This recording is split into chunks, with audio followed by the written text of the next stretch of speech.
grandfather, Lappy's party and Lappy's Andre, and Claude de Mois. That was 5, and the daddy and the granny and he married. Ah, en nee.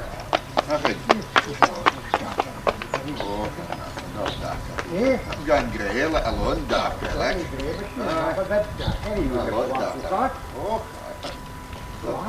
Fucking blacks en zo is het geen hier.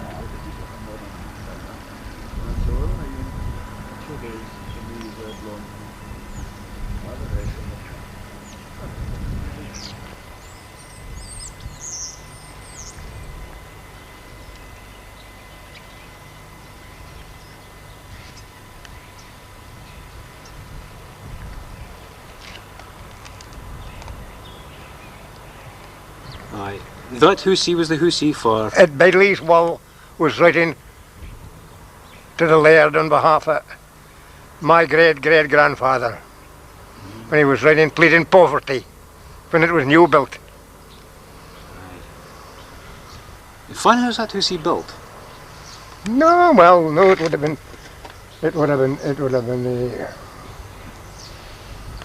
it's a second generation house, you see. So it would have been after 1800.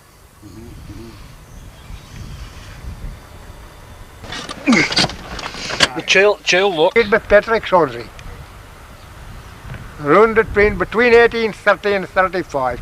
Most likely 1831 or 32. And this is the oldest house in Charleston, do is it? Yes, yes, this is the same blood as Swansea. The same bond, a Patrick as Swansea. It was Patrick's youngest son, Swansea. I'll hit again, John. Come.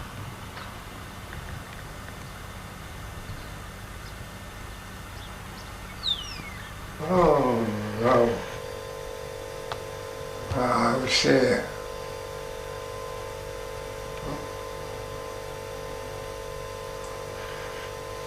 my best memory would have been playing or the beach. Sitting shore ladies. That's what I would recollect best. That's not that Sit on shorelines. Do no beach. Aye. Voor die catch and shorelines. Eh? Voor die catch and shorelines. Oh, you would have maybe caught flux. An odd fluky. Maybe, oh well, you would have caught anything, only got smart kind of fishes you can. But you only got truth on him. No, I never see truth nets. No, this is sure when he can go there. He can go maybe go he can go to say as he can. You want to fit it. That's spotless. You can go in the hard he can. Until to be nothing angelic. Aye. Thanks, sir. Nothing angelic. That's more angelic. Oh. Oh.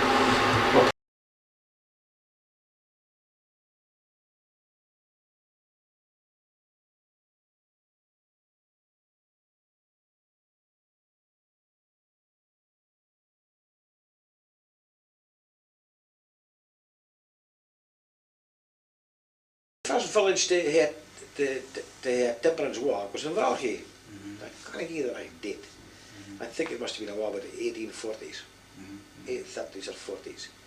And apparently, van de kilometers ze komen, ze hebben we een bad had. Ah, ik heb het gehad. Ze komen focus wat in de handen die we. Dus die had ik aan wie droom. Nee, wat in de handen die we is. So apparently, vanuit we land to believe it, in the Valgey folk, the man leading the walk, he was got a sword to carry in front and to use if he was obstructed in any way. But of course, gradually I think it was a lair. It gave him a sword and tell him permission to use a sword if he was obstructed in any way. But apparently now, when 2 or 3 years it comes and fun into the timberers movement now. I suppose it's seen the error otherwise, like. So, but my grandfather, speaking of my St. Combs grandfather, his father was reputed, there used to be 12 pubs in St. Combs at that time. Aye. And my grandfather's father was supposed to try to get down the Lum to the pub, and he stuck halfway, well, he didn't stuck halfway down, he stuck if we got the crook and the sway. That's a arm that used to be built into a fireside, and it sway came out and then like that. A crook was a chain, a links a chain and a hook and end on it, you see. You hung a pot on till, and you could take a links up, the chain up and raise the pot up or lower down, and this sway came back over the fireside. So if you wanted to take a pot off a fire, you just moved the sway off and you just clear the fire. But he tried doing a long accordingly, and he's supposed to have stuck on a crook. So that was, it must have been a while back in about 1860s, 1850s, 60s, when he was stuck in a lung. So there hadn't been a temperance then, but that was about the time, I would say, for the temperance movement started. Jensen Combs, and by that time, I would say, in all he get involved in St. Combs had become, like all the rest of the fishing villages, strictly DT.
Broch, Belgar connections, my mother came from Dublin.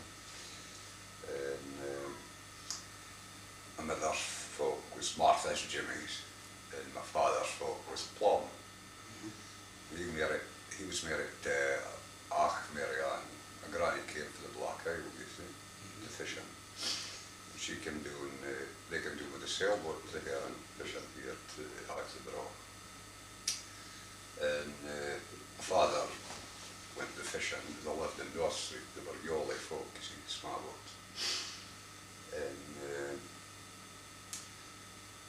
he get to fishing most these days. And my mother get to Gutton. And she was gotten 14-year-old at Papa Strone's in Orkney. And that year she'd been diphtheria. And she'd been weak. And she went to summer here in Orkney. She just collapsed her legs, couldn't have done it. So they got the cure on Ken was a real kind dose man. He got, instead of getting the doctor, he got the cooper to carry her down every morning. And he sat on a bar with the far one to get the hair, and he carried her back at night. And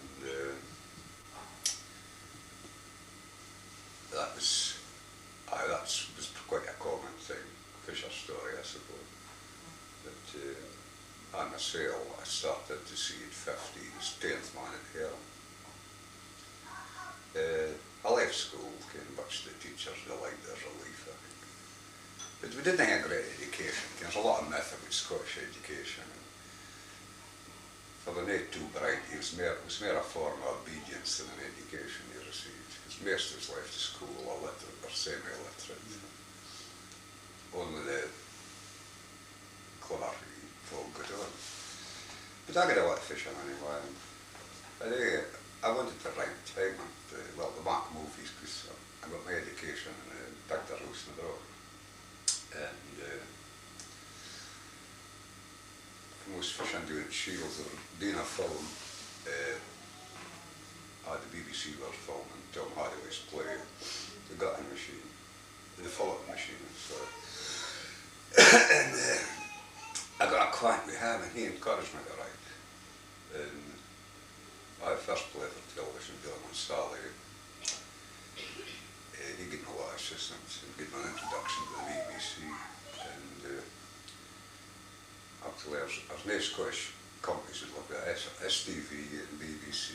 And the kindest thing I said about it was that it was written in the Doric, which is the breadbottom. It would be incomprehensible to the UK audience at large. There was an English woman and an Australian script editor bought it on behalf of the BBC and the artist stuck their neck on it. And the play was actually a copyright when they decided to do a production. And Don and Sally would come up here to film. And it eventually went to the Prague Festival and won the Director's Award.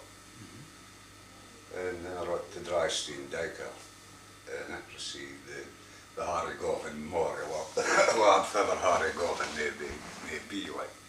It was BBC Scotland. And then I was commissioned to write a series for the BBC in Scotland, but unfortunately came ill, and that's more or less the story. And health improved, so I'm trying to pick up the pieces again and get back into it. Well, I was interested in literature. Like the thing that inspired me was the pictures, the mid-street in the Brock and the playhouse. We used to sneak out the pictures. Always get through the lobby window. And I seen a lot of lousy B movies in the time, even Ronald Reagan. I seen him quite a lot. And John Wayne, Edward G. Robinson, Humphrey Bogart. And I just wanted to write movies, and someone I kept with me. And when I met Tom Hathaway doing Shields, he kind of gave me the impetus, gave me the challenge. Tell him, I says, I could write better plays than see in television, so he says, well, why don't you? So this is where the idea of Don and Sally come up. And took a lot of effort, mind you. So we did about 14 rewrites or something like that, but it was a lot to do with inexperience. And the BBC did accept it. It came as a shock to me. Pick a subject you're knowledgeable in and write about the people you know. Mm-hmm. And the Brock was, in the street where we lived, there was a woman who was mentally handicapped. And she had a boyfriend who used to come up to see her every day. And she only let him in if he had a present for her. And that's where I got the idea. And then I went up to Willowbank and did my research there. And they were quite helpful. They gave me the run of the place. And the play asks to write a full relationship between between the mentally handicapped people. And it was, I think, ignorance being bliss, like he went and asked this type of question, because it was quite a morbid question. And I still don't kind of this day whether they should have a full relationship or if they should be kept sober, honest. But it evoked quite a lot of discussion, and I think that's the most that you can achieve as a writer, is just to evoke discussion. You want to change the world, because there have been any for any playwrights that stop writing plays and books and novels and all the rest of it. But it was quite a successful play. It was well received in England, which made the people in Scotland rejected the play initially, looked a bit foolish to say the least. But and I wanted to write in the Buchan tongue, because I think with someone to say it, we can't say it if we get the opportunity. And this is one of the difficulties. At the end of the day, you can come up with a good play, and there's just no finance available, especially in Scotland, because BBC Scotland's only I think it's 3.5 hours drama per year. And if they want the series, if they go cap in hand to London, I think they should be given a bigger budget to do the work they want to do.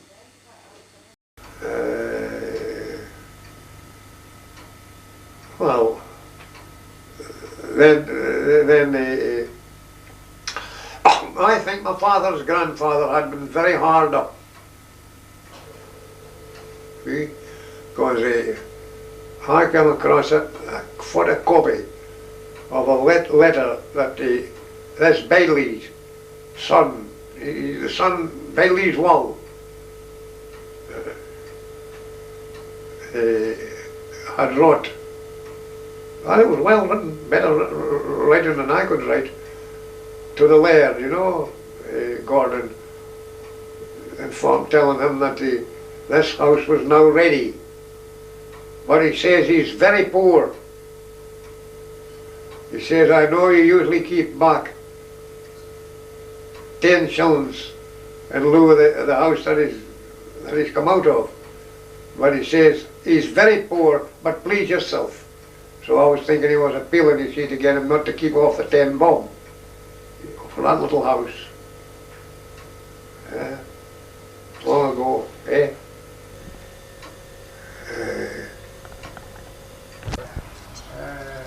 That was my father, Lappy's Patty and Lappy's Andre, and Claude de Moise.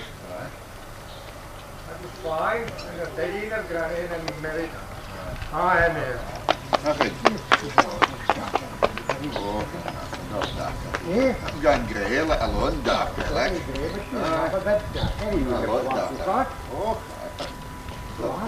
I've been black since I was 10 years.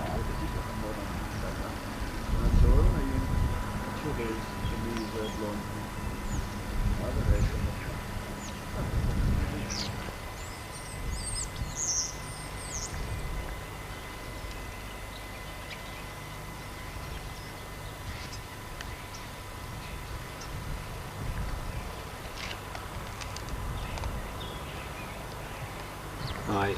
That Hussey was the Hussey for... Ed Bailey's Wall was writing to the laird on behalf of my great-great-grandfather when he was writing pleading poverty when it was new built. When was that Hussey built? No, well, no, it would have been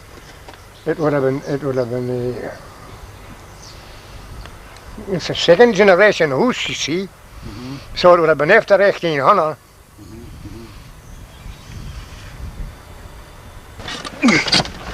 The child look. It's with Patrick Swansea. Around between 1830 and 35. Most likely 1831 or 32. And this is the oldest house in Charleston, do is it? Yes, yes, this is the same blood as Swansea. The same Buchan, a Patrick as Swansea. It was Patrick's youngest son, Swansea. I'll head again, come on.